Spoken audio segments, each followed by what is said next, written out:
ಪರಮ ಪೂಜ್ಯರಲ್ಲಿ ಹಾಗೂ ಈ ಯಾತ್ರಾ ಮಹೋತ್ಸವದಲ್ಲಿ ಪಾಲ್ಗೊಂಡ ತಾವೆಲ್ಲ ಗವಿಸಿದ್ಧನ ಸ್ವರೂಪರೆಂದೇ ತಮಗೆಲ್ಲ ವಂದಿಸಿ,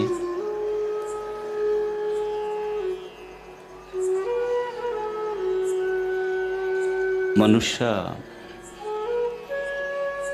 ಮೂರು ಸಂಗತಿಗಳನ್ನು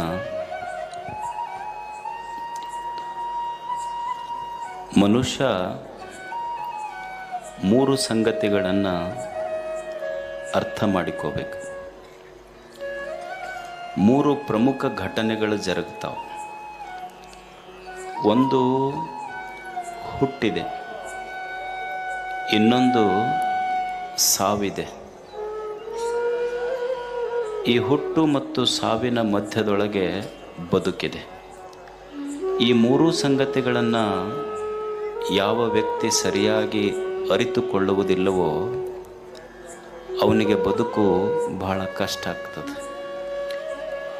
ಮೂರು ಸಂಗತಿಗಳು, ಒಂದು ಹುಟ್ಟು, ಇನ್ನೊಂದು ಸಾವು, ಈ ಹುಟ್ಟು ಮತ್ತು ಸಾವಿನ ಮಧ್ಯದ ಬದುಕು. ಹುಟ್ಟು ನಮ್ಮ ಕೈಯಲ್ಲಿಲ್ಲ. ನಾನು ಇಂಥವರ ಮನೆಯಲ್ಲೇ ಹುಟ್ಟಬೇಕು, ಇಂಥವರ ಕುಲದಲ್ಲೇ ಹುಟ್ಟಬೇಕು, ಇದೇ ಜಾತಿಯಲ್ಲಿ ಹುಟ್ಟಬೇಕು, ಇದೇ ಧರ್ಮದಲ್ಲಿ ಹುಟ್ಟಬೇಕು ಅಂತ ಇಲ್ಲ.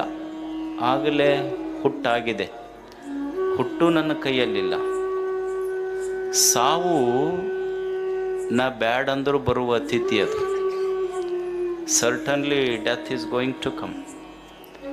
ಸಾವು ನಾ ಬ್ಯಾಡ್ ಅಂದರೂ ಬರ್ತದೆ. ಹುಟ್ಟು ನನ್ನ ಕೈಯಲ್ಲಿಲ್ಲ, ಸಾವು ನನ್ನ ಕೈಯಲ್ಲಿಲ್ಲ. ಹಾಗಾದರೆ ನಮ್ಮ ಕೈಯಲ್ಲಿ ಉಳಿದಿರುವುದು ಯಾವುದು? ನಮ್ಮ ಕೈಯಲ್ಲಿ ಏನಾದರೂ ಉಳಿದಿದ್ರೆ ಈ ಹುಟ್ಟು ಸಾವುಗಳ ಮಧ್ಯದ ಪವಿತ್ರ ಬದುಕು ಮಾತ್ರ ನಮ್ಮ ಕೈಯಲ್ಲಿರ್ತದೆ. ಈ ಬದುಕನ್ನು ಹೇಗೆ ಬದುಕಬೇಕು ಮನುಷ್ಯ? ಮತ್ತು ಆ ಬದುಕಿನ ಸ್ವರೂಪವು ಹೇಗಿದೆ ಅಂದರೆ, ಆ ಬದುಕು ಸಹಿತ ಸಾವಿನ ಕಡೆ ಮುಖ ಮಾಡಿ ನಿಂತಿದೆ. It is moving towards death and decay. ಇರುವ ಜೀವನವೂ ಸಹಿತ ಸಾವಿನ ಕಡೆ ಮುಖ ಮಾಡಿ ನಿಂತಿದೆ. ಪ್ರತಿ ಕ್ಷಣ ಅದು ನಾಶವಾಗ್ತದೆ. ಯದೃಷ್ಟಂ ತನ್ನಷ್ಟಂ. ಯಾವುದು ಕಣ್ಣಿಗೆ ಹೇಗೆ ಕಾಣ್ತದೋ ಹಾಗೆ ಇರುವುದಿಲ್ಲ.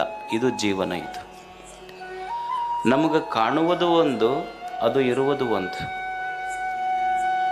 ಈಗ ನೀವು ನೋಡಿ, ಇದು ಜೀವನದ ಸ್ವರೂಪ. ಇದು ಈಗ ನೀವು ನೋಡಿ, ನಾವೆಲ್ಲ ಹೇಳ್ತಿರ್ತೀವಿ ವಯಸ್ಸಿದ್ದಾಗ ಏನಂತಿರ್ತೀವಿ,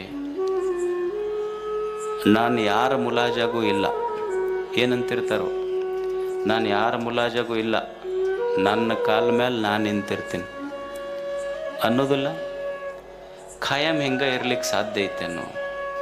ನಮ್ಮ ಕಾಲ ಮೇಲೆ ನಾವು ನಿಲ್ಲಕ್ಕೆ ಸಾಧ್ಯ ಐತೇನೋ? ಇದು ಎಷ್ಟು ವರ್ಷ? 50 ವರ್ಷ, 60 ವರ್ಷ, 65-70 ವರ್ಷ ಆದಮೇಲೆ ಮಂಡಿ ನೋವು ಬಂದು ಅಂದ್ರೆ ಏನು ಬೇಕಾತ? ಕಾಲ ನಿಲ್ಲಕ್ಕೆ ಬರೋದಿಲ್ಲ. ಮಂಡಿ ನೋವು ಬಂದು ಕಾಲನ್ನು ಒಬ್ಬೊಬ್ಬರು ನೋಡ್ಬೇಕು, ಅಡ್ಡುಣಿಗಾಗಿರ್ತಾವೆ, ಹಿಂಗೆ ಪೂರಾ ಡೊಂಕಾಗಿ ಹೋಗಲ್ಲ. ಅವನಿಗೆ ಮತ್ತೊಂದು ಕಾಲ ಕೋಲ್ಬೇಕು. ಯಾವ ಮನುಷ್ಯ ತನ್ನ ಕಾಲ ಮೇಲೆ ನಾನು ನಿಲ್ತೀನಿ ಅಂದ ಸಾಧ್ಯ ಐತೇನೋ? ಆಗೋದಿಲ್ಲ. ಅಂದರೆ ಜೀವನ ಇದು ಇದ್ದಂಗೆ ಇರೋದಿಲ್ಲ, ಇದು ಬದಲಾಗ್ತದೆ. ಇದು ಸಹಿತ ಈಗ ನೀವು ನೋಡ್ರಿ, ಹೊಸ್ದಾಗಿ ಮದುವೆಯಾಗಿರ್ತೈತಿ. ಅಳಿಯ ಭಾಳ ಮಾವನ ಮನೆಗೆ ಹೋಗ್ತಿರ್ತಾನೆ. ಅದು ಹಂಗೆ ಇರ್ತೈತಿ ಅನ್ನೋದು. ಸ್ವಲ್ಪ ವರ್ಷ ಆದಮೇಲೆ ಕೇಳ್ರಿ ಅವನಿಗೆ, ಯಾಕೆ ಹೋತಮ್ಮ ಮೊದಲು ಎಷ್ಟು ಹೋಗ್ತಿದ್ದಿ, ಈಗ ಯಾಕೆ ಬಿಟ್ಟಿ ಅಂದ. ಅವ ಅಂದಂತ, ಒಮ್ಮೆ ಮೋಸ ಹೋದ ಜಾಗಕ್ಕೆ ಪದೇ ಪದೇ ಹೋಗ್ಬಾರ್ದು ಅಂದಂತ. ಹಾಗಿರ್ತದೇನು? ನೀವು ಮದುವೆ ನೋಡ್ಕೊಳ್ರಿ, ನಿಮ್ಮ ಮದುವೆ ಫೋಟೋ ನೋಡ್ಕೊಳ್ರಿ, ಯಾವಾಗಿನೂ ಅವಾಗಿನೂ. ಈಗಿನ ಫೋಟೋನು ನೋಡ್ಕೊಳ್ರಿ. ಹಂಗಾದವ ನಾವು ಮದುವೆ ಫೋಟೋಗೆ ಹೆಂಗಿರ್ತೈತಿ, ನೀವು ನಿಮ್ಮ ತುತ್ತ ಅವ್ರ ಬಾಯಾಗ, ಹೌದಲ್ಲ? ಅವರು ನಿಮ್ಮ ಬಾಯಾಗ ತುತ್ತಿಡ್ತಿರ್ತಾರೆ ಮದುವೆಯಾಗ. ಈಗ ನೋಡ್ರಿ, ಒಂದು ಆ ಕಡೆ ಕುಂತೈತಿ, ಒಂದು ಈ ಕಡೆ ಕುಂತೈತಿ. ಅವನಿಗೆ ಕೇಳ್ಬೇಕಲ್ಲೋ, ಮದುವೆ ಫೋಟೋದಾಗ ನಿಂದು ತುತ್ತ ಅವ್ರ ಬಾಯಾಗ, ಅವ್ರ ತುತ್ತ ನಿನ್ನ ಬಾಯಾಗ. ಇವತ್ತು ಹಿಂಗ್ಯಾಕ ಅಂತ ಕೇಳ್ರಿ ನೀವು. ಅವ ಹೇಳ್ದ, ಅದ ತುತ್ತ ನನಗೆ ಕುತ್ತು ತಂದೈತೋ ಜೀವನದಾಗ. ಆ ತುತ್ತ ಕುತ್ತು ತಂದಿದ್ದಿದು. ಹಂಗಿರ್ತೈತೇನು ಹೇಳ್ರಿ ನೀವು? ಇರುವುದಿಲ್ಲ. ಮೊದಲಿದ್ದ ಪ್ರೀತಿಗೆ ಇರುವುದಿಲ್ಲ ಅದು. ಅಂದರೆ ಇದು ಜೀವನದ ಸ್ವರೂಪನ ಹಂಗಿರ್ತೈತಿ. ಇದು ಮೊದಲಿದ್ದ ವೈಭವ ಕೊನೆಗುಳಿದಿಲ್ಲ ಅದು ಜೀವನದ. ಗಂಡ ಒಂದು ಆಸ್ಪತ್ರೆಗೆ ಹೋದ್ನಂತ. ಯಾವ ಆಸ್ಪತ್ರೆಗೆ? ಕಿವಿ ಡಾಕ್ಟರ್ ಹತ್ರ ಹೋದ. ಹೋಗಿ ಡಾಕ್ಟ್ರಿಗೆ ಹೇಳಿದಂತ, ಇಲ್ಲ ನಮ್ಮ ಮನ್ಯಾಗ ಹೆಣ್ಮಕ್ಳು ಕಿವಿ ಕೇಳೋದಿಲ್ಲ, ಸ್ವಲ್ಪ ಇದಕ್ಕೇನು ಮಾಡಬೇಕು? ಕಿವಿ ಕೇಳ್ತಾ ಇಲ್ಲ, ಏನು ಮಾಡಬೇಕು? ಅವಾಗ ಅವ್ರು ಡಾಕ್ಟ್ರಂದು, ಮತ್ತು ಅವ್ರಿಗೆ ಕರ್ಕೊಂಬರ್ಬೇಕಿಲ್ಲ ಅಂತ. ಅವಾಗ ಅವ ಅಂದ, ಇಲ್ಲ ಈಗ ನಾ ಕರೆದ್ರೆ ಬರೋದಿಲ್ಲ ಅವರು. ಅಲ್ಲೋ ಕಿವಿ ಕೇಳೋದಿಲ್ಲ ಅವರಿಗೆ, ನೀನು ದವಾಖಾನಿಗೆ ಬಂದ್ರೆ ನಾ ಹೆಂಗೆ ಹೇಳಿ ನಿನಗೆ ಏನಾರ? ಅವಾಗ ಅವ ಡಾಕ್ಟ್ರ್ ಅಂದ, ಮತ್ತು ಇದಕ್ಕೆ ಏನಾರ ಉಪಾಯ ಬೇಕಲ್ಲಪ್ಪ. ಒಂದು ಕೆಲಸ ಮಾಡು, ಈಗ ಕಿವಿ ಕೇಳೋದಿಲ್ಲ ಅಂತ ಹೇಳ್ತಿ, ಅವ್ರು ನಮ್ಮ ಮನೆಯವ್ರಿಗೆ ಕಿವಿ ಕೇಳೋದಿಲ್ಲ ಅಂತ ಹೇಳ್ತಿ, ಮತ್ತು ಎಷ್ಟು ದೂರದಿಂದ ಕೇಳೋದಿಲ್ಲ ಅಂತಾರೆ ನನಗೆ ಗೊತ್ತಾದ್ರೆ ನಾ ಒಂದು ಮಿಷನರ ಕೊಡ್ಬೋದು ನಿನಗೆ. ಇದನ್ನು ಹೇಳ್ಬೋದ್ರಿ, ಮಾಡ್ಬೋದು. ಅವಾಗ ಡಾಕ್ಟ್ರ್ ಅಂದ, ನೋಡು ಒಂದು ಕೆಲಸ ಮಾಡು, ಒಂದೊಂದು 10 ಫೀಟ್ ಬಿಟ್ಟು ಕೂಗು. ಅಂದರೆ ಇಷ್ಟು ಫೀಟ್ನಿಂದ ಅವ್ರಿಗೆ ಕಿವಿ ಕೇಳೋದಿಲ್ಲ ಅಂತಂದ್ರೆ ಅಷ್ಟು ಪ್ರಮಾಣದ ಮಿಷನ್ ಕೊಡಬಲ್ಲೆ ನಾನು. ಆಯ್ತು ಬಿಡ್ರಿ ಅಂತ ಹೋದ ಮನೆಗೆ. ಅವ ಹೋಗಿ ಅಂಗಳದಾಗ ನಿಂತು ಕರೆದ, ಊಟಕ್ಕೇನು ಮಾಡಿ, ಇವತ್ತು ಟಿಫಿನ್ಗೆ ಏನು ಮಾಡಿ ಅಂದ. ಏನು ದೇರ್ ವಾಸ್ ನೋ ರೆಸ್ಪಾನ್ಸ್, ಏನೂ ಬರಲಿಲ್ಲ. ಮತ್ತು ತಲಬಾಕಲಿಗೆ ಬಂದ, ನಾಷ್ಟಕ್ಕೆ ಏನು ಮಾಡಿ ಅಂದ. ಅಲ್ಲಿ ಏನೂ ರೆಸ್ಪಾನ್ಸ್ ಇರಲಿಲ್ಲ. ಮತ್ತು ಅಡುಗೆ ಮನೆ ಬಾಕಲಿಗೆ ಬಂದ. ಅಲ್ಲಿ ನಿಂತು ನಾಷ್ಟಕ್ಕೆ ಏನು ಮಾಡಿ ಅಂದ. ಅಲ್ಲಿ ಏನು ರೆಸ್ಪಾನ್ಸ್ ಬರಲಿಲ್ಲ. ಹೆಂಡತಿ ಹತ್ರ ಹೋಗಿ ಡುಬ್ಬ ಬಡ್ದ, ನಾಷ್ಟಕ್ಕೆ ಏನು ಮಾಡಿ ಅಂದ. ಚಹಾ ಮಾಡಕತ್ತಿದ್ಲು, ಬೊಗೋಣಿ ತೊಗೊಂಡ ಬಿಟ್ಲು ತೆಲಿಗಿದೆ ಕೇಟ. ಅಲ್ಲ, ಉಪ್ಪಿಟ್ಟು ಮಾಡಿನಂತ 4 ಸಲ ಅಂತ ಹೇಳಕತ್ ನಿನಗೆ ಕಿವಿ ಕೇಳಿಲ್ಲ ಅಂದ್ರೆ ಡಾಕ್ಟ್ರ್ ಹತ್ರ ಹೋಗಿ ಮಿಷನರ ತೊಗೊಬಾರ್ದ ನೀನು? ಯಾರಿಗೆ ಕೇಳ್ತಿದ್ದಿಲ್ಲ ಕಿವಿ? ಇದಕ್ಕೆ ಕೇಳ್ತಿದ್ದಿಲ್ಲ. ಹಂಗೈತೇನು? ಮೊದಲು ಎಷ್ಟು ಚಂದ ಇತ್ತು, ಇಬ್ಬರು ಕೂಡಿ ಸಿನಿಮಾಕ್ಕೆ ಹೋಗ್ತಿದ್ರು. ಈಗ ಎಲ್ಲೈತೆ ಹೇಳ್ರಿ? ಈಗ ಅದು ಧಾರಾವಾಹಿ ನೋಡ್ತೈತಿ, ಇದು ನ್ಯೂಸ್ ನೋಡ್ತೈತಿ. ನಿನ್ನೆ ಹೇಳಿದ್ನಲ್ಲ ನಿಮಗೆ. ಹಾಗಿಲ್ಲ ಜೀವನ. ಈ ಜೀವನ ಏನಿದೆ, ಈ ಜೀವನವು ಸಹಿತ ವಿನಾಶದ ಕಡೆಗೆ, ಸಾವಿನ ಕಡೆ ಮುಖ ಮಾಡಿದೆ. Life exists in between these 2 polarities, life, birth and death. ಈ ಹುಟ್ಟು ಮತ್ತು ಸಾವಿನ ಮಧ್ಯದಲ್ಲಿರುವ ಈ ಜೀವನ, ಇದು ಸಹಿತ ಸಾವಿನ ಕಡೆ ಮುಖ ಮಾಡಿದೆ. ಕಾಣುವುದು ಜೀವನ ಕಂಡಂಗೆ ಆಗ್ತದೆ, ಆದರೆ ಇರುವುದೆಲ್ಲ ನಿಜವಾಗಿ ಸಾವೇ. ನಮಗೇನು ಅನ್ನಿಸ್ತದೆ? ಕಾಣಲಿಕ್ಕಿದು ಜೀವನ ಅನ್ನಿಸ್ತದೆ, ಆದರೆ ಇರುವುದು ಜೀವನಲ್ಲ, ಇರುವುದು ಸಾವು. ಕಾಣುವುದು ಜೀವನ ಅಷ್ಟೇ. ಈಗ ನೀವು ನೋಡಿ, ನಿಮ್ಮ ಮಕ್ಕಳ ಹುಟ್ಟು ಹಬ್ಬ ಮಾಡ್ತೀರಿ. ಮಗ 1 ವರ್ಷದವ ಆಗ್ತಾನೆ, ದೊಡ್ಡವ ಆಗ್ತಾನೆ.